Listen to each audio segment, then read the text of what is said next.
Hello everyone, welcome to judiciary by PW. तो जैसा कि आप सब जानते हैं, दो वीडियोस ऑलरेडी अपलोड हो चुकी हैं। आशा करती हूँ कि आपने मेरी दोनों ही वीडियोस जो है वो देखी होंगी और कुछ ना कुछ वो मददगार आपके लिए ज़रूर साबित हुई होंगी।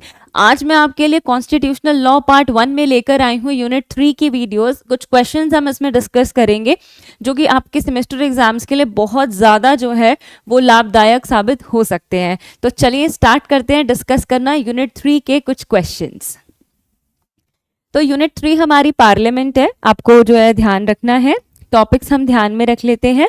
That is parliamentary privileges, concept, origin and development, parliamentary privileges के relationship with fundamental rights, then codification of parliamentary privileges, what is the need, why it is required, then power and procedure for amendment, doctrine of basic structure, and these are the two very most important topics जो अक्सर law school में पूछे जाते हैं। तो चलिए हम शुरू करते हैं। पहले आइए, आपकी स्क्रीन पर जो है वो पहला क्वेश्चन है with respect to parliamentary privileges. Explain the concept of parliamentary privileges in the context of Indian constitution. कौन से आर्टिकल हैं जो वो इससे डील करते हैं। फिर हमने ऐसा ही सेम क्वेश्चन जो है वो आ सकता है पर डिफरेंट लैंग्वेज में कि आप चलो बताओ कि मेंबर्स को दिया गया है 105 और 194 के आर्टिकल्स के रेफरेंस में आप इसको बताइए। फिर वो आपसे इसी क्वेश्चन को थोड़ा बदल के पूछ लेते हैं कि बताओ क्या प्रिविलेजेस हैं एंड एवरीथिंग लाइक दिस। तो देखिए, अब आप मेरी वीडियोस अगर देख रहे हैं तो आप ये बात तो जान गए होंगे कि मैं आपके लिए आंसर इस तरह से फ्रेम करती हूँ कि आपको बहुत ज़्यादा कुछ नहीं लिखना है, बहुत कम कुछ नहीं लिखना है, नाप तोल के चीज़ें लिखनी है। पर हमारे पेजेस भी भर जाते हैं क्योंकि स्टूडेंट्स का कंसर्न होता है मैम पेजेस कैसे भरेंगे। तो मैं आपको यही सिखाना चाह रही हूँ कि आपको पेजेस अगर भरने हैं तो आप सामान जो लिख रहे हैं, चीज़ें जो लिख रहे हैं, वो चीज़ें रेलिवेंट लिखिए। इररेलेवेंट चीज़ें लिखने का कोई मतलब नहीं है। तो आए चले डिस्कस करते हैं। देखिए, पार्लियामेंट्री प्रिविलेजेस जो है वो क्या है, कोई स्पेशल लीगल प्रोटेक्शंस हैं जो किनको दी जाती हैं, मेंबर्स ऑफ पार्लियामेंट को दी जाती हैं एंड ऑब्वियसली स्टेट लेजिस्लेचर्स को भी दी जाती हैं। तो हम इन्हें क्यों देते हैं, क्योंकि हम ये चाहते हैं कि कोई इंटरफेयर ना करे इनके बीच में। हम एक प्रॉपर लीगल हम नहीं चाहते हैं कि कुछ ऐसा हो। हम चाहते हैं कि इनको जो है वो लीगल इम्यूनिटीज़ मिले, वो जो है उनको पावर्स दी गई हैं तो वो मेंबर ऑफ पार्लियामेंट जो है उस पावर को जो है वो इन्जॉय करें। तो बस हम ये सब चीज़ें चाहते हैं। तो देखो, अब हम क्या कह रहे हैं कि ये जो पावर्स है ना, ये जो पावर्स हैं, these privileges are closely linked with the separation of power वाले कॉन्सेप्ट से। तो ये सेपरेशन ऑफ पावर वाले कॉन्सेप्ट से क्लोजली लिंक क्यों है, क्योंकि देखो आप जैसे जानते हैं ना, लेजिस्लेचर, एग्जीक्यूटिव, जुडिशरी सब अपना अपना काम कर रहे हैं, ठीक है। तो हम ये बात कह रहे हैं कि जो ये लोग अपना काम कर रहे हैं, ये अपने फंक्शंस इंडिपेंडेंटली परफॉर्म करें, इनके ऊपर किसी चीज़ का कोई सैंक्शन, कोई फियर ना हो कि जुडिशरी इंटरफेयर कर देगी। तो इसलिए हम कह रहे हैं कि हमने कुछ इम्यूनिटीज़ उनको प्रोवाइड करनी है कि वो अपना काम बिल्कुल आराम से शांतिपूर्वक कर सके, कोई उनको इंटरफेयर ना करे, ठीक है। तो इसीलिए हमने वो प्रिविलेजेस उनको ग्रांट किए हैं। देखिए, अब हम बात करते हैं कि कौन से ऐसे आर्टिकल्स हैं जो इसके बारे में बात करते हैं। तो हम बात करते हैं कि सबसे पहले हमारे पास आर्टिकल आता है 105, उसके बाद हमारे पास आर्टिकल आता है 194। तो 105 इज़ फॉर यूनियन पार्लियामेंट, आप इसको याद कर लेंगे, and 194 is for state legislature. तो आप ये दो आर्टिकल्स बिल्कुल नहीं भूलेंगे, वो यूनियन के लिए है and that is for state legislature. तो ये आर्टिकल्स को प्रोवाइड ही किया गया है किस लिए, for the rights and immunities of the members of the parliament and the state legislature.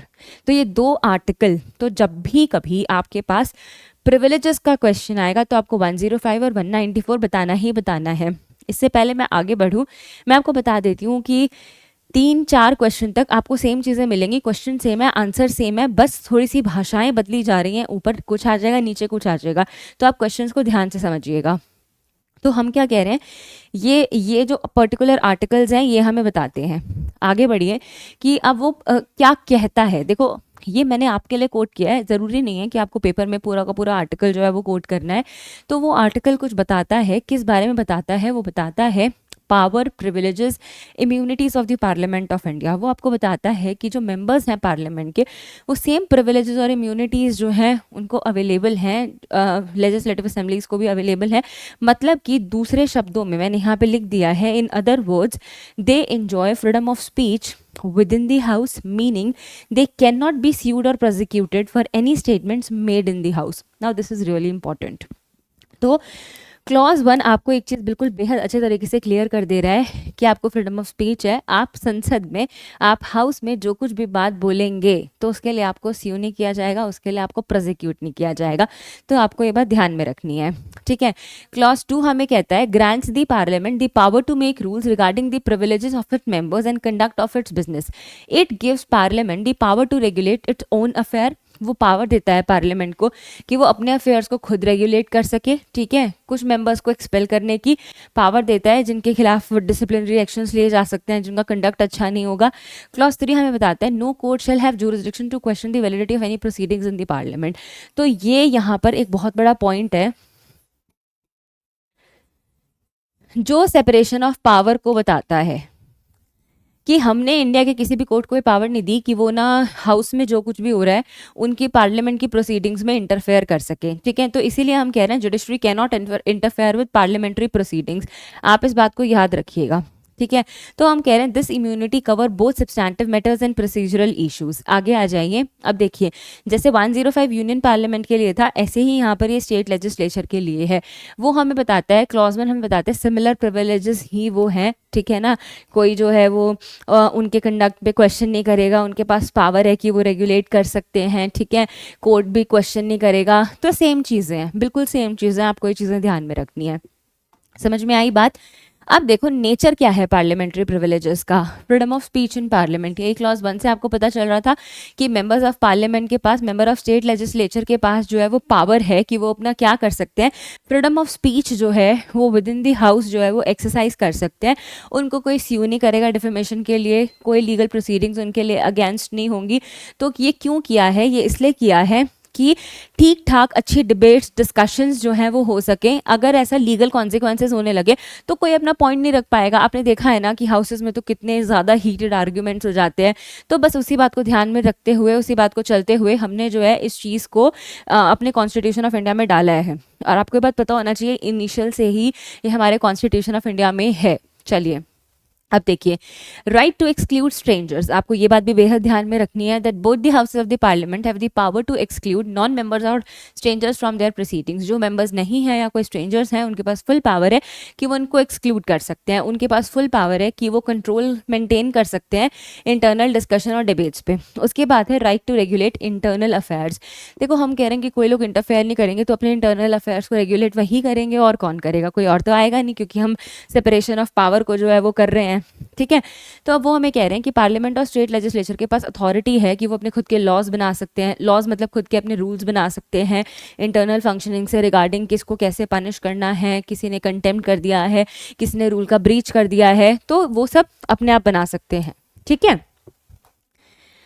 फिर हम कह रहे हैं कि इम्यूनिटी है जुडिशियल रिव्यू से। Now this is again a very important point that अभी जो हमने पढ़ा कि कोर्ट जो है वो इंटरफेयर नहीं करेगा, तो जो प्रोसीडिंग्स पार्लियामेंट में या स्टेट लेजिस्लेचर में हो रही है उसे कभी भी कोर्ट में क्वेश्चन नहीं किया जाएगा।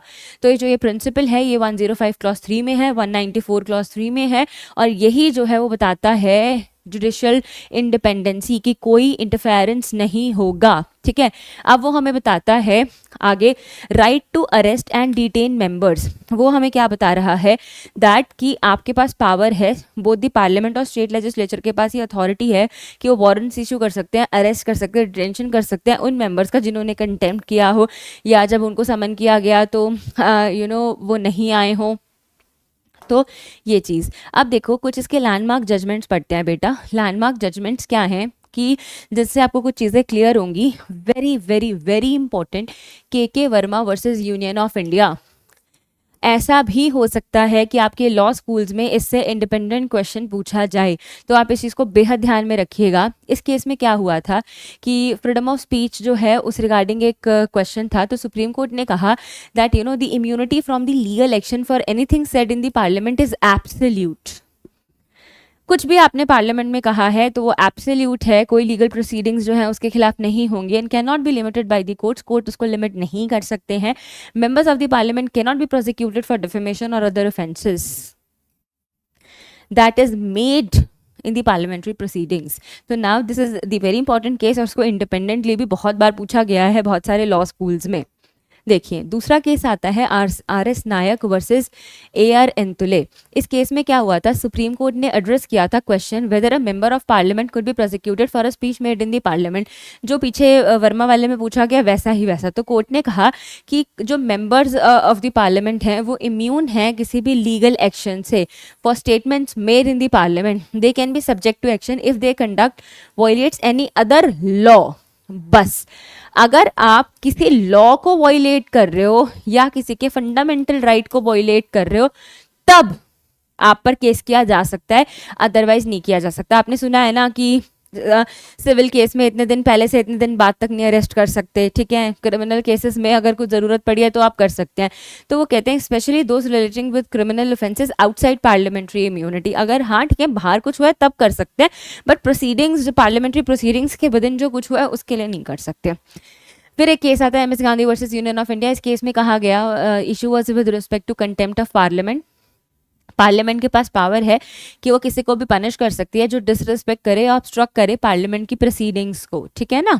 आप इस बात को ध्यान रखना, including the contempt of parliament. तो इस जजमेंट ने अफर्म किया कि पार्लियामेंट के पास अथॉरिटी है to maintain the dignity and sanctity of its proceeding, कि कोई इंटरफेयर नहीं करेगा और सब चीज़ सिस्टमैटिक तरीके से चलेंगी। कॉन्स्टिट्यूशन के जो बेसिक फीचर्स हैं उन्हें कोई वॉयलेट नहीं कर सकता, नो मैटर व्हाट, चाहे आप हाउस में ही क्यों ना बैठे हों।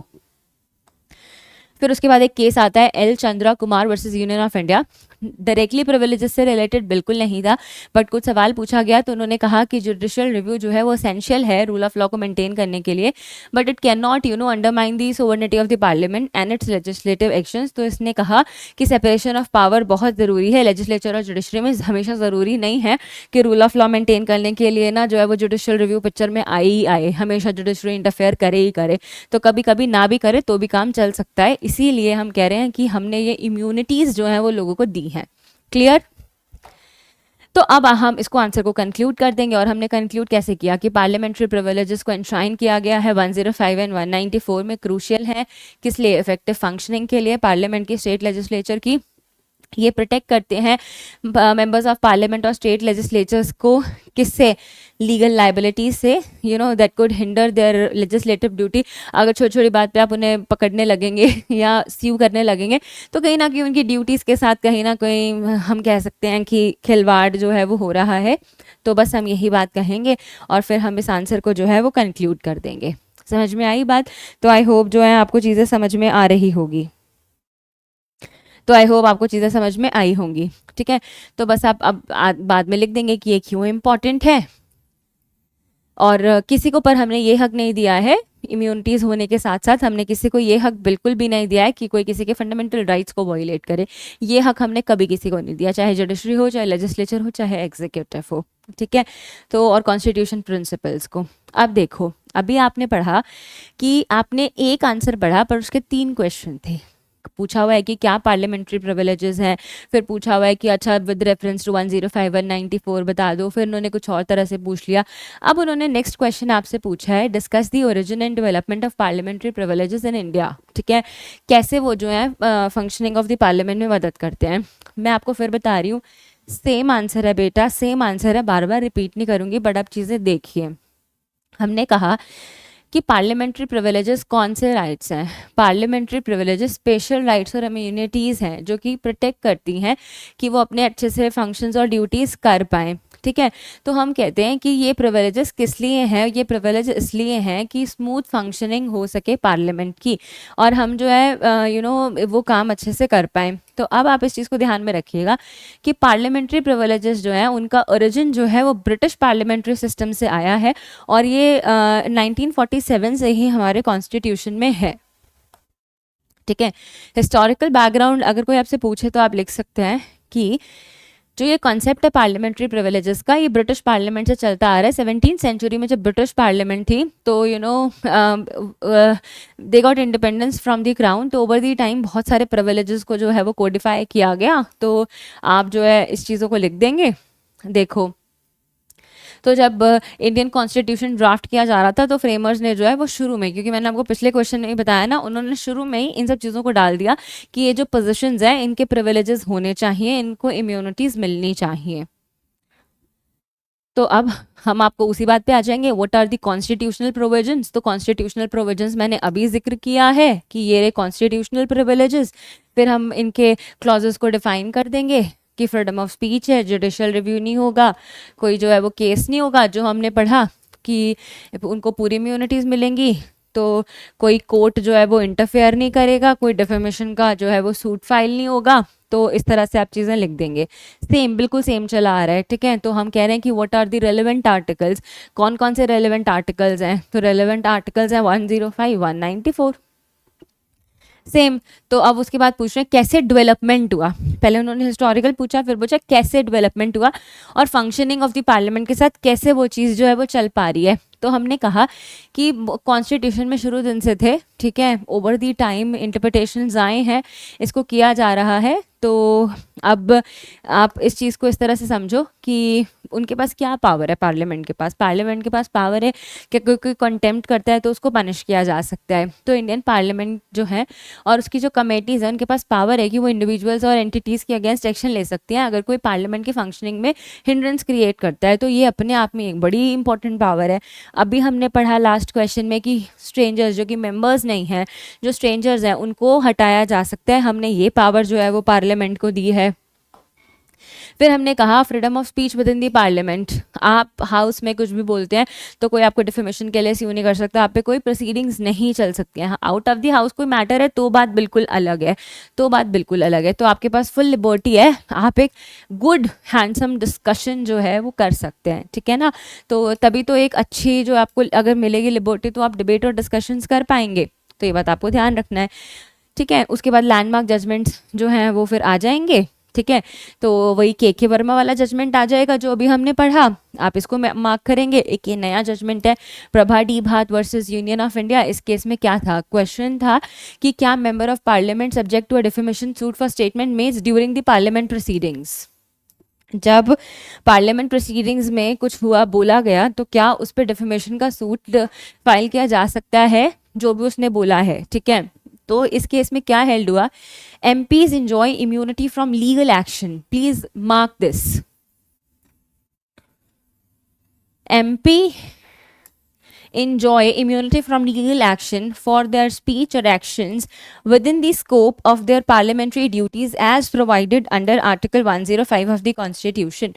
तो ये आप बात ज़रूर लिखेंगे, ये बात आप ज़रूर लिखेंगे कि इस केस में कहा गया कि अगर आपने हाउस में कुछ भी बात बोली है तो यू आर इम्यून, आप पर कोई लीगल प्रोसीडिंग्स जो है वो नहीं हो सकती, ठीक है।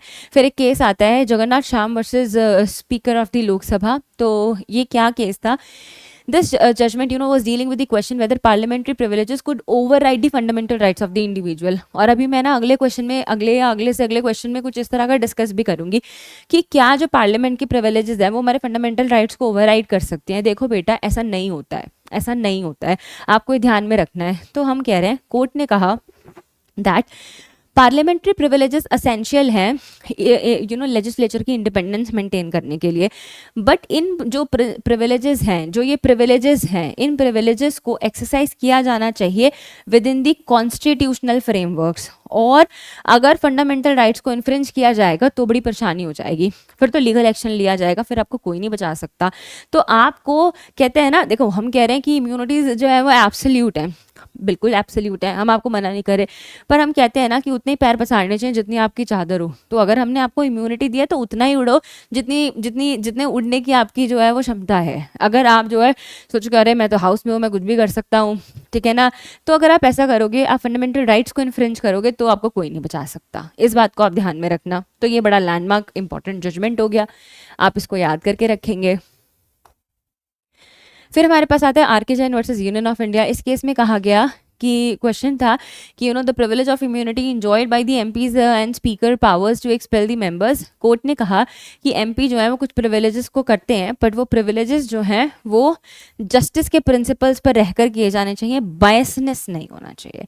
हम जिन प्रिंसिपल्स को फॉलो करते हैं उन प्रिंसिपल्स को justice, liberty, equity, good conscience, fraternity, इन प्रिंसिपल्स पे हमें चलना चाहिए। अगर हम इन प्रिंसिपल्स को वायलेट करेंगे तो थोड़ी परेशानी है, ठीक है। तो बस फिर हम बात करेंगे कि क्या कंट्रीब्यूशन है पार्लियामेंट्री प्रिविलेजेस का फंक्शनिंग ऑफ द पार्लियामेंट में। देखो ये प्रिविलेज हमने दिया तो इससे क्या हो पा रहा है, फ्री डिबेट एंड डिस्कशन हो पा रहा है। किसी को ये नहीं है ना कि भी क्या कहते हैं कि हम पे मुकदमा दर्ज हो जाएगा तो हम क्या करेंगे, सूट फाइल हो जाएगा। तो without fear of being sued वो अपने व्यूज़ जो है वो शेयर करते हैं। वेरी इंपॉर्टेंट ग्रोथ के लिए, वेरी इंपॉर्टेंट। फिर आता है protecting the integrity of the parliamentary proceedings, कि हमने कहा ना वो कंटेम्प्ट के लिए पनिश कर सकते हैं।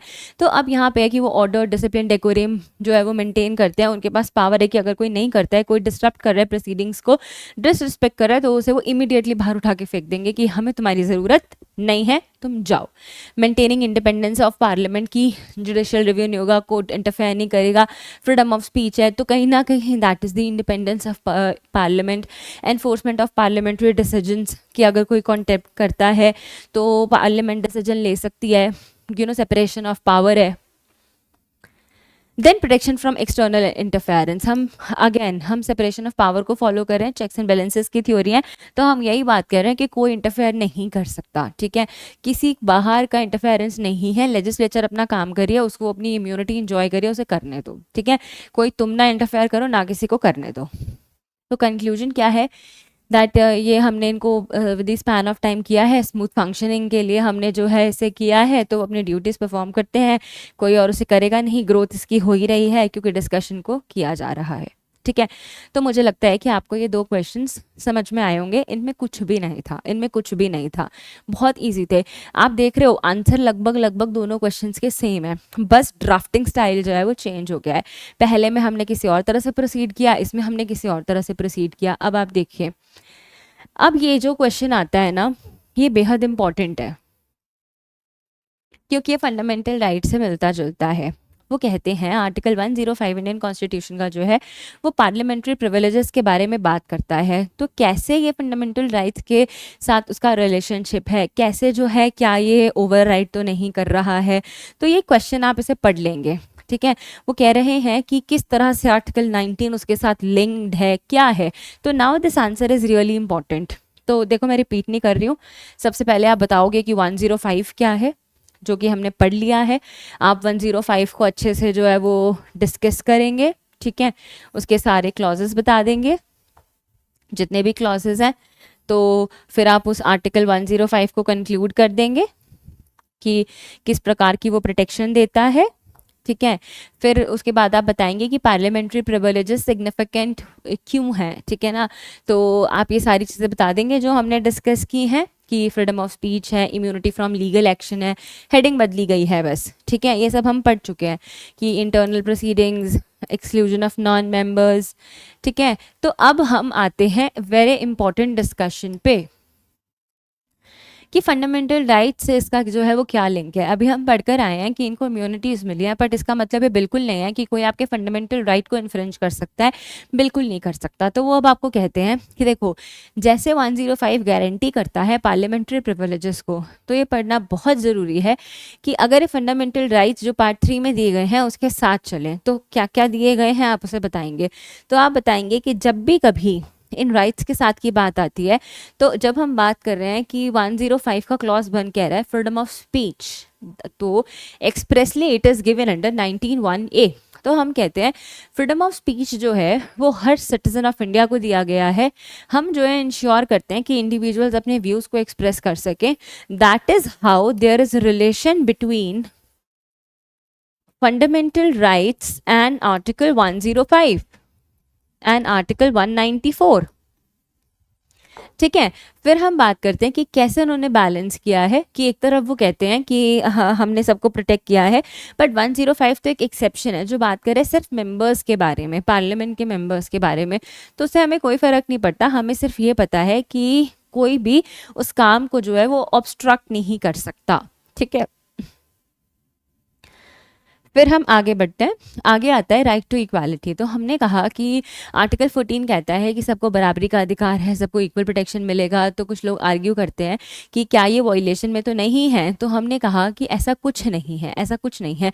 सर्टेन लोगों को इम्यूनिटी दे देना कोई भी इक्वालिटी के अधिकार के खिलाफ नहीं है, ठीक है। तो यही हम बात कह रहे हैं, that privilege is granted to MPs could be seen as violation of this right as it provides MP with immunity is not available to ordinary citizens. तो हम कह रहे हैं कि ऐसा नहीं है, बैलेंसिंग चल रही है दोनों के बीच में।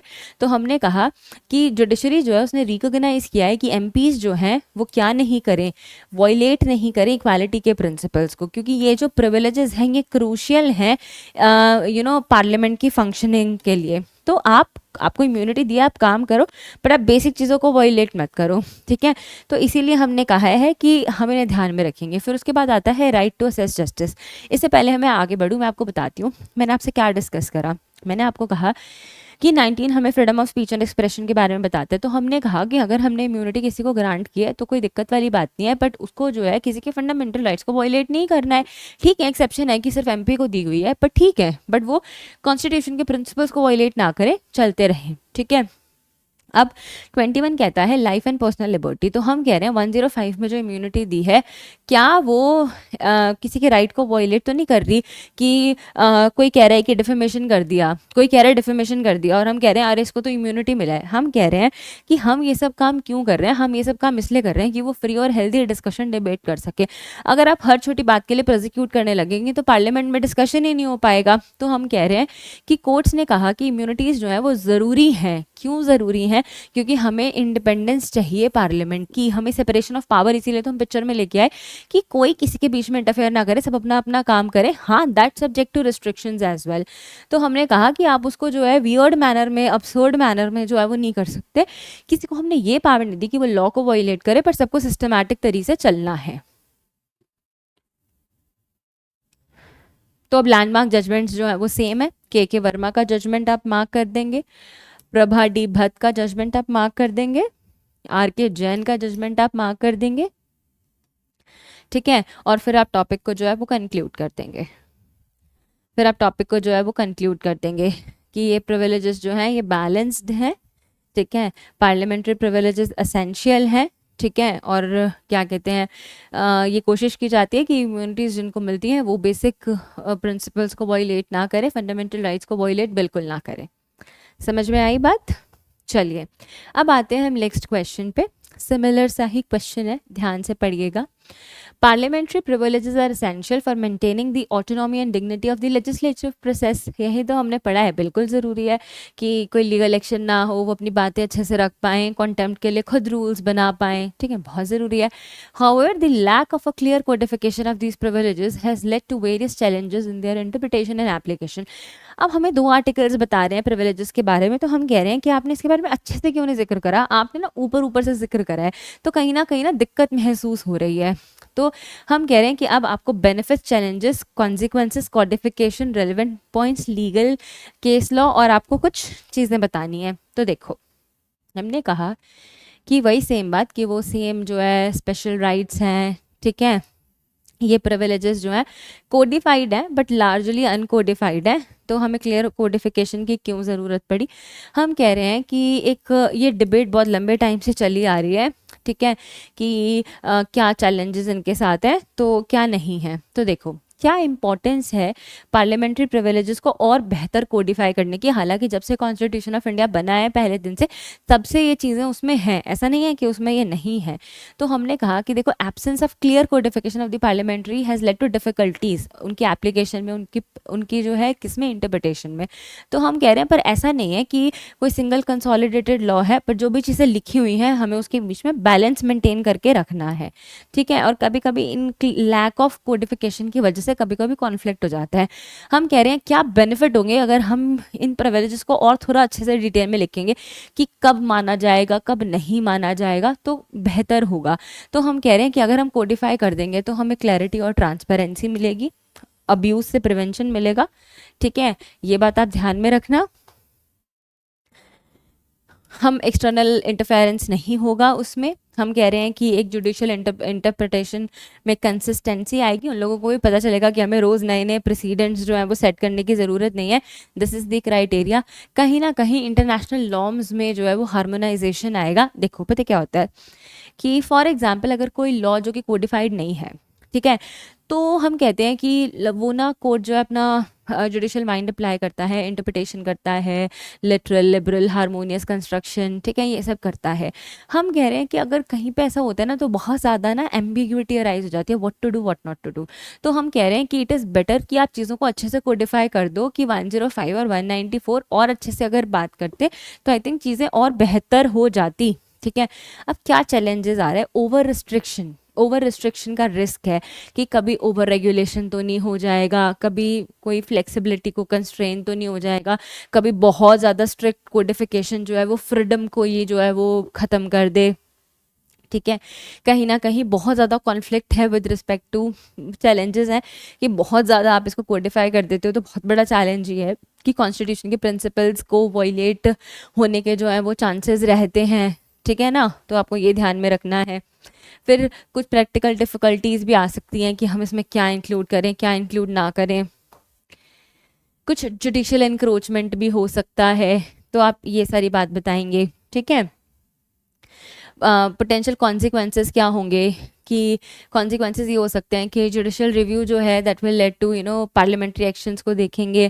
बट अब अगर कॉन्सिक्वेंसेस ये हो सकते हैं कि अगर मान लो कि हम बहुत ज़्यादा कोडिफाई कर देंगे तो ऑब्वियसली कोर्ट इंटरफेयर करेगा, तो कहीं ना कहीं कॉन्फ्लिक्ट हो जाएगा, तो सबसे बड़ा कॉन्सिक्वेंस तो यही है। फिर उसके बाद आते हैं कि लेजिस्लेचर की इंडिपेंडेंस ख़त्म हो जाएगी, पब्लिक अकाउंटेबिलिटी जो है वो मतलब कि थोड़ी सी दिक्कत करेगी, ठीक है। तो ज़्यादा चीज़ें बाहर जाएंगी तो ज़्यादा दिक्कत होगी। तो रेलेवेंट लीगल प्रोविजंस क्या हैं जो कोडिफिकेशन के बारे में जिक्र करते हैं, तो ऑब्वियसली 105 है, ऑब्वियसली 194 है, और इसके बाद हमारे पास पार्लियामेंट्री प्रिविलेजेस एक्ट जो है वो 1970 भी है कि उसने हमें बताया कि क्या क्या चीज़ें कितनी कितनी कैसे कैसे होनी चाहिए, ठीक है। तो अब बस फिर उसके बाद लैंडमार्क जजमेंट लिख देंगे। तो ये एक जनरल क्वेश्चन था, यूजुअली ये पेपर में इतना नहीं आता है, बट फिर भी मैंने आप लोगों के लिए जो है इसको रखा है कि आप इसको ध्यान कर सकते हैं। PV Narasimha Rao versus state, इसमें इशू था कि मेंबर ऑफ पार्लियामेंट को प्रोसिक्यूट किया जा सकता है अगर वो ब्राइब्स ले रहे हैं जब लेजिस्लेटिव ड्यूटीज पे हैं। तो कोर्ट ने कहा कि the court held that parliamentary privileges do not protect members from prosecution for criminal act as a bribery. तो हम कह रहे हैं कि क्या कहते हैं, दिस इज मोस्ट इम्पॉर्टेंट, अगर ऐसा कुछ कोई करता है तो बिल्कुल उसको सज़ा मिल सकती है, ठीक है ना, उसको सज़ा मिल सकती है। आइए, ठीक है। कंपैरेटिव एनालिसिस आपके उसके लिए नहीं है, पेपर्स में मोस्ट ऑफ द सिलेबस में नहीं आता है, बस मैंने डाल दिया है, तो आप इसे रीड कर लेना, मैंने बस इसे डाल दिया है। तो बस आप कंक्लूड कर देंगे कि क्या वो प्रिवेंट करता है, क्या वो हेल्प करता है, किस तरह से सेपरेशन ऑफ पावर बीच में आया, कैसे जो है वो तीनों को हमने अलग किया है, लेजिस्लेचर, एग्जीक्यूटिव और जुडिशरी को, ठीक है। तो बस आप चीज़ें बता देंगे। अब हम आते हैं बहुत बहुत बहुत इंपॉर्टेंट क्वेश्चन पे,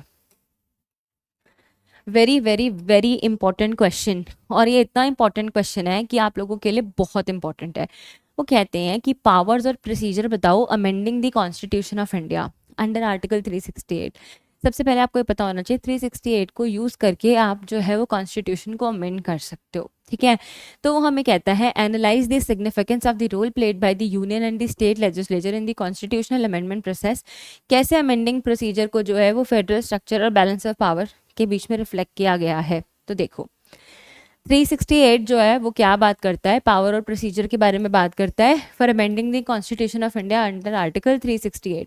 वो हमें बताता है कि जो कॉन्स्टिट्यूशन ऑफ इंडिया है वो एक लिविंग डॉक्यूमेंट है जो कि फ्लेक्सिबल है, अडेप्टेबल है, और आज तक कितने ही सारे जो हैं वो अमेंडमेंट्स इसमें आ चुके हैं। तो article 368 of the Indian constitution provide करता है किस चीज़ की, power and procedure for amending the constitution. तो ये चाहे प्रीलिम्स हो चाहे ये मेंस हो, ये आपको पता होना चाहिए, ठीक है। आइए अब आगे आइए, तो क्या है ये powers to amend the constitution? तो ये पावर हमें 368 ने दी है। सबसे पहले तरीके आते हैं, हम 3 तरह से जो है वो कॉन्स्टिट्यूशन को अमेंड कर सकते हैं। सबसे पहला है अमेंडमेंट बाय पार्लियामेंट विद और without the consent of the states. तो मैं आपको पहले ही बता देती हूँ, विद और विदाउट द पार्लियामेंट, ये क्या वाली चीज़ है, इसे कैसे किया जाता है, तो you should understand this thing. Give me a second. बहुत लंबी ये कहानी है, जब हम पढ़ते हैं ना तो क्या कहते हैं, तब हम इसको पढ़ते हैं कि कितनी अमेंडमेंट्स आई, वो 7 केस लॉज, पूरा का पूरा बहुत डिटेल में हम इस चीज़ को पढ़ते हैं, ठीक है। तो अब हम यहाँ पे कह रहे हैं कि 368 बात करता है कि इंडियन कॉन्स्टिट्यूशन में अमेंडमेंट किया जा सकता है। तो वो हमें कह रहा है कि ऐसे भी किया जा सकता है सिंपल मेजॉरिटी के साथ, जो लोग प्रेजेंट हैं उनकी वोटिंग के साथ। दूसरा आता है स्पेशल प्रोसीजर, जहाँ पे क्या होगा कि बोथ द हाउसेस के पास जाएगा और लिया जाएगा। अभी हम उसको करेंगे बहुत डिटेल में। फिर आता है प्रोसीजर फॉर अमेंडिंग द, देखो प्रोसीजर कैसे अमेंड किया जाता है, तो आप इस चीज़ को समझो। अमेंडमेंट बाय पार्लियामेंट अलोन, कुछ प्रोविजंस कॉन्स्टिट्यूशन के जिसे पार्लियामेंट खुद भी कर सकता है, वहाँ पर स्टेट के कंसेंट की रिक्वायरमेंट नहीं होती, ठीक है। तो ये प्रोविजंस जो है वो मेनली कंसर्न होते हैं किससे, यूनियन स्ट्रक्चर से। तो जो ये पावर है यूनियन गवर्नमेंट के पास, तो क्या कहते हैं ये, अब आप इसमें कुछ एग्जाम्पल्स देख लो। देखो मैं आपको कह रही हूँ 3 तरह से जो है वो अमेंड हो सकता है। तो सबसे पहला था जहाँ पर पार्लियामेंट अपने आप कर लेता है, स्टेट की कंसेंट की ज़रूरत नहीं होती। For example reorganisations of the state, matters relating to fundamental rights, ठीक है, नॉट हमेशा बट कभी कभी, ठीक है। तो हम कह रहे हैं कि ये इसमें जो है वो अप्रूवल होता है ऑफ अ सिंपल मेजॉरिटी। तो आप इस चीज़ को लिख लो, आप इस चीज़ को प्लीज़ लिख लो कि there are 3 ways to amend the constitution of India which article 368 is telling us. तो सबसे पहला जो है जहाँ पर खुद ही पार्लियामेंट अपने आप कर सकता है, कॉन्सेंट ज़रूरत नहीं है स्टेट्स की, and that is you can say simple majority. जितने लोग प्रेजेंट हैं वो वोट कर सकते हैं। और आपको एक लर्न करने के लिए चीज़ बता देती हूँ कि इंडियन कॉन्स्टिट्यूशन के कुछ आर्टिकल्स अपने आप ही बता देते हैं बेटा कि किन किन केसेस में सिंपल मेजॉरिटी की रिक्वायरमेंट है, ठीक है, समझे। फिर आते हैं amendment with the consent of the states. Amendment with the consent of the states, तो कुछ प्रोविजंस ऐसे हैं जिनको सिर्फ स्टेट्स की अप्रूवल लेके ही अमेंड किया जा सकता है, ठीक है। तो अब देखो ये कैसे हैं, जहाँ पर लेजिस्लेटिव पावर्स को यूनियन और स्टेट में डिफाइन बताया गया है, representation of the states in parliament, तो वहाँ पर हमें जो है उनकी रिक्वायरमेंट है, राइट।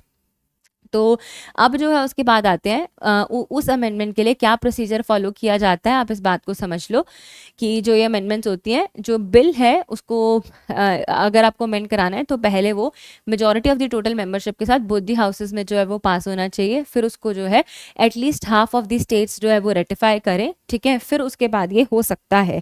तो ये जो चीज़ होती है कहीं ना कहीं आप इस चीज़ को देख लीजिए कि total membership in both the houses. So this is something like कि जिस भी हाउस में प्रोड्यूस होगा हमें उससे पास कराना है। बस आप इतनी सी बात को समझो। कहीं ना कहीं हम इसे स्पेशल मेजॉरिटी भी कह देते हैं कि हमें हाफ ऑफ द स्टेट्स को जो है वो कंसेंट देने की ज़रूरत है, ठीक है। और आपको ये बात आगे पता भी चल जाएगी। नाउ नेक्स्ट इज कि जब आपको 2/3 मेजॉरिटी चाहिए होती है, the role of union and state legislature in the amendment process is significant. तो खाली अकेले यूनिलेटरली सेंटर उसको नहीं कर सकता है, बहुत बड़ा रोल होता है। और मैं आपको बता देती हूँ कि इसके लिए प्लीज़ आप 368 को ज़रूर देखिएगा। 368 को बिना देखे काम नहीं चलेगा। तो हम जो है क्या कहते हैं कि बिल्कुल चेंजेस किए जा सकते हैं, पर चेंजेस का प्रोसेस बिल्कुल भी इजी नहीं है। बिल को प्रेजेंट किया जाता है लोकसभा में या राज्यसभा में, उसके बाद ना सिंपल मेजॉरिटी से जो है वो कंसेंट ली जाती है। मैक्सिमम केसेस में जो है वो यही होता है, मोर देन 50% सिंपल लोगों का वो किया जाएगा। फिर दूसरा तरीका क्या होता है कि जिस भी हाउस में प्रोड्यूस होगा उसके पास, उससे आपको पास कराना होगा। For that you need special majority, मतलब आपको 2/3 मेजॉरिटी चाहिए जिस भी हाउस में हुआ है। And the next special majority, जहाँ पर आपको हाफ ऑफ द स्टेट्स का कंसेंट जो है वो चाहिए ही चाहिए। और ये हाफ ऑफ द स्टेट का कंसेंट आपको कब चाहिए होता है बेटा, ये तब चाहिए होता है जब कोई ना कोई मैटर ऐसा है जो स्टेट्स को अफेक्ट कर रहा है, डायरेक्टली, जहाँ पर interest of the state is required. तो आप इस चीज़ को ध्यान में रखेंगे। ठीक है, इसको बिना ध्यान में रखे अगर आप चलेंगे तो थोड़ी सी आपके लिए दिक्कत हो सकती है। तो आप जो है ये चीज़ ध्यान में रखें और 368 को जो है वो बहुत अच्छे से पढ़ेंगे। फिर अभी तो हमें इसमें बहुत सारे लैंडमार्क जजमेंट्स पढ़ने हैं, आप इसे ध्यान में रखें। अब स्टेट लेजिस्लेचर का रोल क्या है कि डिस्ट्रीब्यूशन ऑफ पावर जब उसके बीच में होता है डायरेक्टली जो है वो the constitution can not be altered to the detriment of the states without their consent. तो जहाँ पर स्टेट का इंटरेस्ट डायरेक्टली और इनडायरेक्टली इन्वॉल्व है वहाँ पर उनके कंसेंट की ज़रूरत है। तो हमने जैसे कहा कि ratification by majority of the state, हमें इसकी ज़रूरत है। तो अब हम कह रहे हैं कि व्हाट इज़ द इम्पैक्ट, कि जो है वो इम्पैक्ट क्या है, what is the impact of the amending procedure on federal structure. तो हमने कहा कि जो प्रोसीजर है कॉन्स्टिट्यूशनल अमेंडमेंट का कहीं ना कहीं वो फेडरल नेचर दर्शाता है। हालांकि हम कहते हैं कि दैट इज़ क्वासाई फेडरल। तो कॉन्स्टिट्यूशन ऑफ इंडिया जो है वो बात करता है किस बारे में, पावर्स और रिस्पॉन्सिबिलिटीज़ के बारे में जो यूनियन और स्टेट्स के बीच में शेयर की गई हैं। तो अमेंडमेंट का प्रोसेस जो है वो इंश्योर करता है क्या, कि कोई भी चीज़ जो है जो फेडरलिज्म को अफेक्ट करें, डिस्ट्रीब्यूशन ऑफ पावर्स में कर रहे हैं, तो बिना स्टेट की कंसेंट के ऑल्टर ना किए जाएं। ठीक है, the interest of the states are safeguarded against the potential encroachments by the centre. कि हमने कहा ना कि आप अमेंडमेंट्स कर सकते हैं पर अमेंडमेंट का प्रोसेस इतना ईजी नहीं है, इतना आसान नहीं है। तो हमने कहा कि आपको स्टेट के कंसेंट की ज़रूरत है। 368 पढ़ेंगे आपको समझ में आ जाएगा।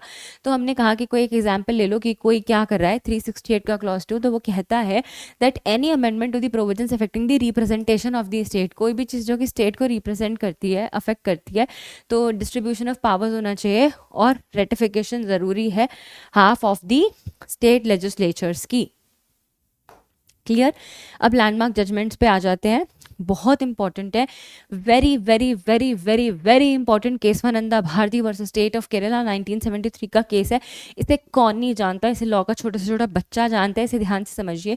इस लैंडमार्क जजमेंट में सुप्रीम कोर्ट ऑफ इंडिया ने बेसिक स्ट्रक्चर की डॉक्ट्रिन को जो है वो लेट डाउन किया था। कोर्ट ने कहा कि पार्लियामेंट के पास पावर है कि वो कॉन्स्टिट्यूशन को अमेंड कर सकते हैं, पर वो ऑल्टर नहीं कर सकते बेसिक स्ट्रक्चर और essential features of the constitution, कतई नहीं कर सकते।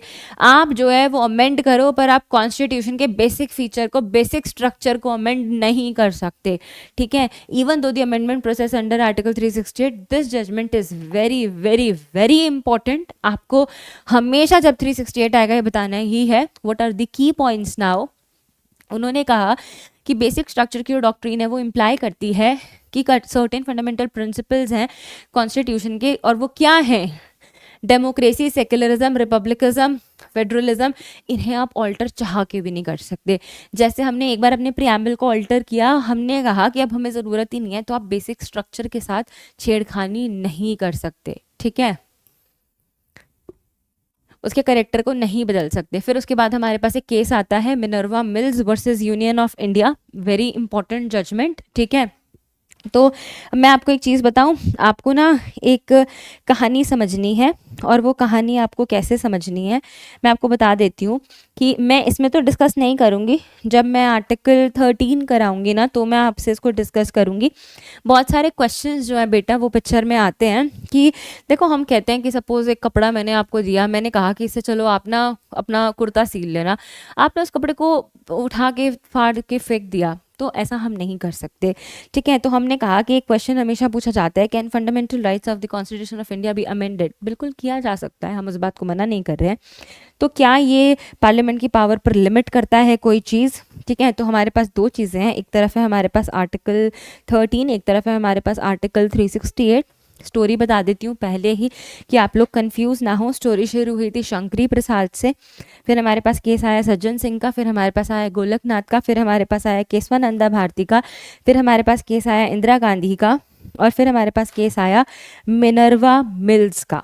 ठीक है, तो आप इस स्टोरी को बहुत ध्यान से समझेंगे। जब हम आर्टिकल 13 करेंगे तो मैं आपको ना इसकी पूरी स्टोरी समझाऊंगी, पूरी स्टोरी इसकी आपकी जो है वो मैं डिटेल में भी कराऊंगी। तो आप ये ना सोचें कि हम उसे नहीं करेंगे, हम उसे बिल्कुल करेंगे। तो जो ये अमेंडमेंट हुई थी ना, एक अमेंडमेंट को मिनर्वा मिल्स के केस में चैलेंज किया गया था। ठीक है, और इस केस में ना कुछ बातें की गई थी। इस केस में हमें ये बताया गया था कि 3 बेसिक फीचर्स दिए गए थे, और ये कहा था कि फंडामेंटल राइट्स और डीपीएसपी में बैलेंस होना चाहिए।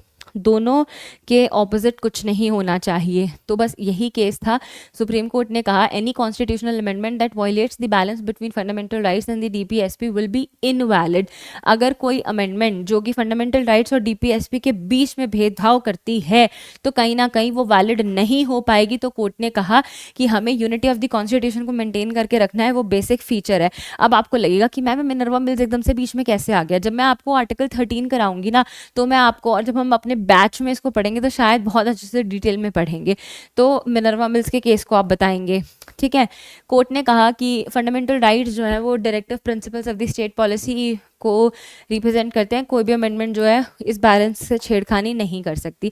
फिर हमारे पास केस आता है Golaknath versus state of Punjab का। इस केस में कोर्ट ने कहा कि parliament could not amend the fundamental rights of the constitution under article 368। बहुत डिबेट चली थी कि इसमें कहा लेटर इस डिसीजन को ओवरटर्न कर दिया गया 24th अमेंडमेंट से, जिसने कहा पार्लियामेंट के पास पावर है कि वो कॉन्स्टिट्यूशन को अमेंड कर सकती है इंक्लूडिंग द फंडामेंटल राइट्स। ठीक है, और यही कहानी चलती आ रही है। मैंने आपको पूरी सीरीज 7-8 केसेस की सीरीज बताई ना, कहाँ से शुरू हुई थी कहाँ पे खत्म हुई थी, तो बस ये वही सीरीज है। तो ये बस वही सीरीज है। ठीक है, और आपको अपने पेपर में 368 के लिए सब मेंशन करना है। तो रेलेवेंट आर्टिकल 368 है, अमेंडिंग पावर है। तो वो कहते हैं कि 368 का क्लॉज 2 कहता है, स्पेसिफाई करता है need for the state ratification.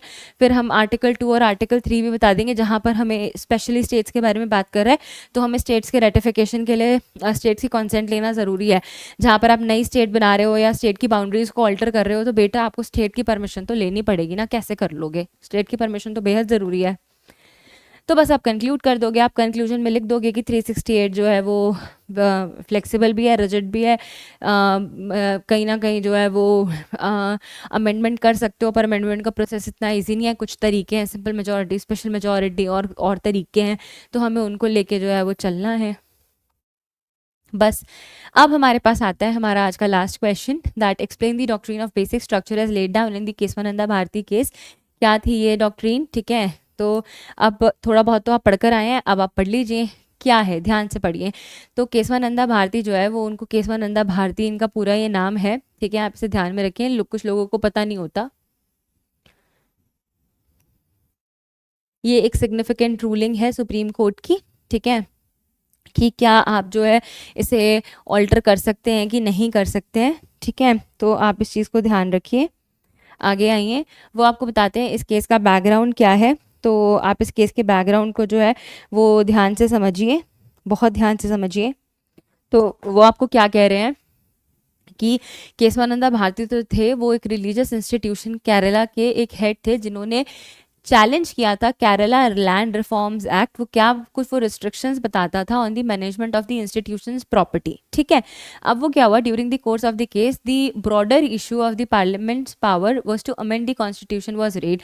तो इस केस में ना सबसे बड़ा सवाल उठा कि क्या जो है वो 368 को यूज़ करके कॉन्स्टिट्यूशन को अमेंड किया जा सकता है कि नहीं किया जा सकता। तो सबसे बड़ा क्वेश्चन जो है वो यही था।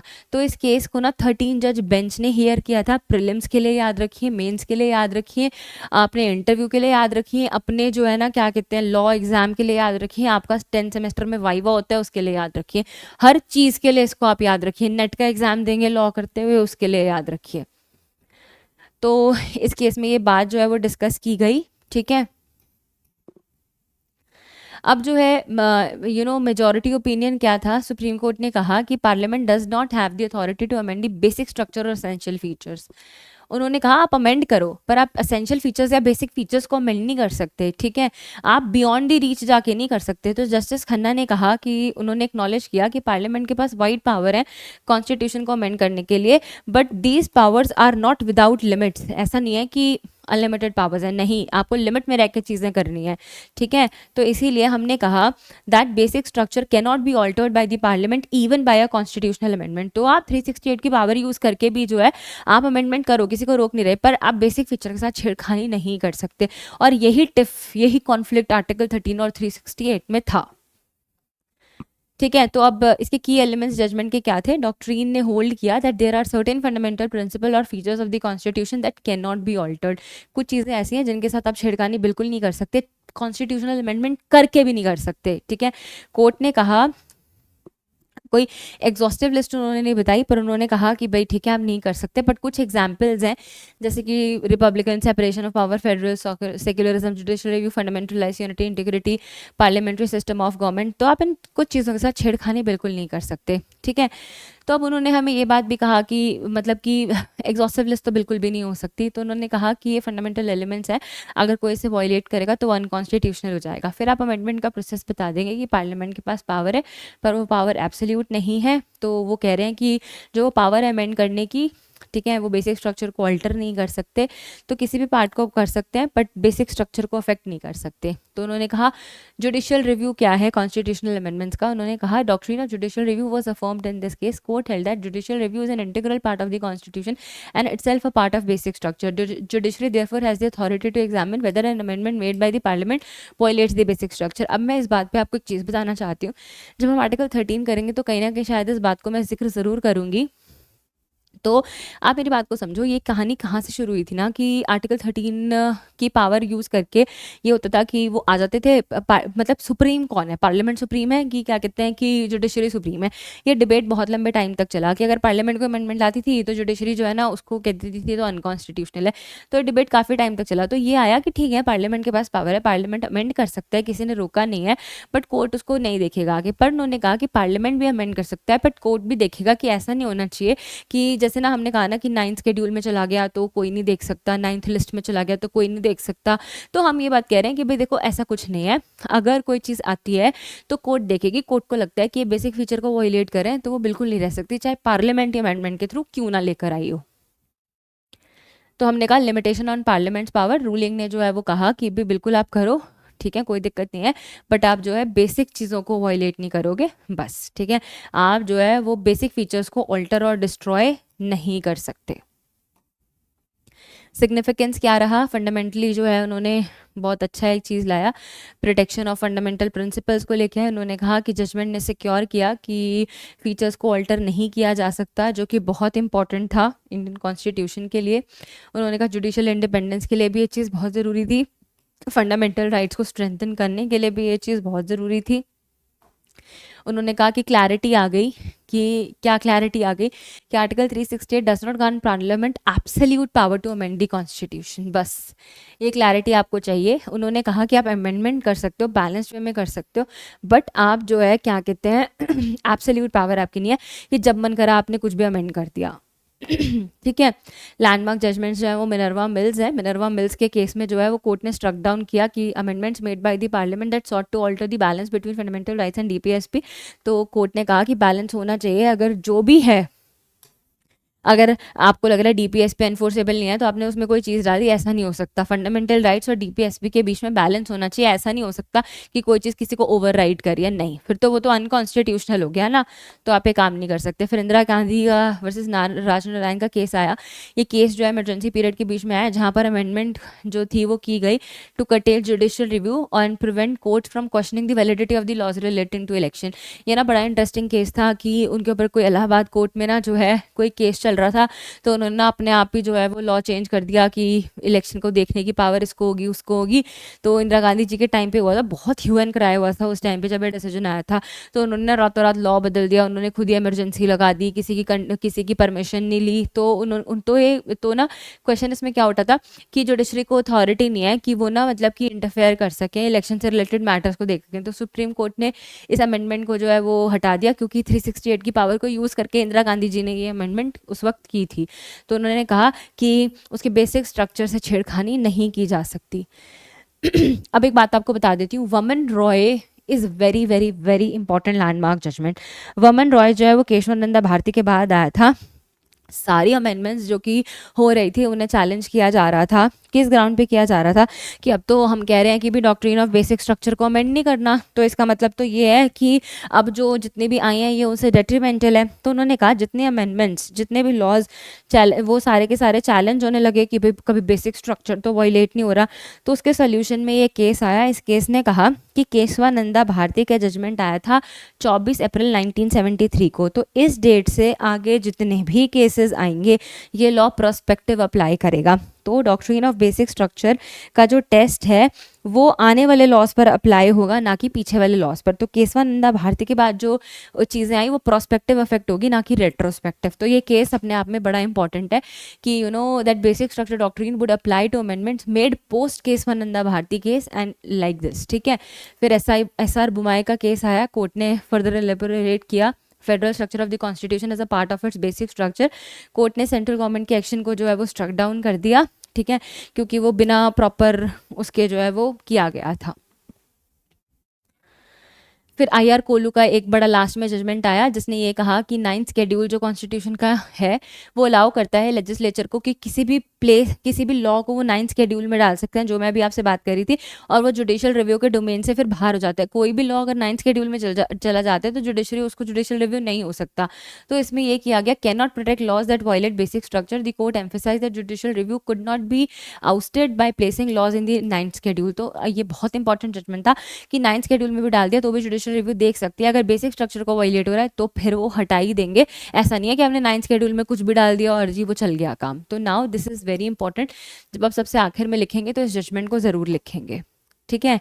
तो अब हम कह रहे हैं क्या की फीचर्स हैं। की फीचर्स हैं सोवरन रिपब्लिक, सेक्युलरिज्म, कि सब धर्म एक बराबर है, federalism, rule of law, judicial review, ये कुछ जो है हम कहते हैं कि ये की फीचर्स हैं। Separation of power, free election, fundamental rights. आप अपने आंसर को जो है वो लॉन्ग करने के लिए सब यूज़ कर सकते हैं और फिर आप जो है ये पूरा का पूरा कंक्लूजन जो है वो कोट कर सकते हैं।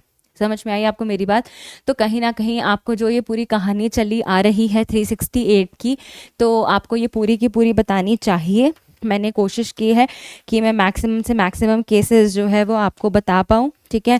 आपको ठीक लगे तो आप इसमें सारे केसेस भी बता सकते हैं। आप ऐसे बता सकते हैं कि आप शंकरी प्रसाद से शुरू करके सज्जन सिंह पे जाइए, सज्जन सिंह से शुरू करके गोलकनाथ पे जाइए, गोलकनाथ के बाद केशवानंदा भारती पे जाइए, फिर इंदिरा गांधी पे जाइए, फिर मिनर्वा मिल्स पे जाइए, फिर आई.आर. कोलू पे चले जाइए। तो अगर आप अपने आंसर को इस तरह से फ्रेम करके लिखेंगे तो कहीं ना कहीं आपको बहुत भला हो जाएगा आपका, और आपको नंबर तो फिर माशाअल्लाह बहुत ही अच्छे मिल जाएंगे। तो मैं उम्मीद करती हूँ कि ये यूनिट आपको जो है वो समझ में आई होगी। फिर हम बहुत जल्द मिलेंगे यूनिट 4 के साथ। Take care everyone.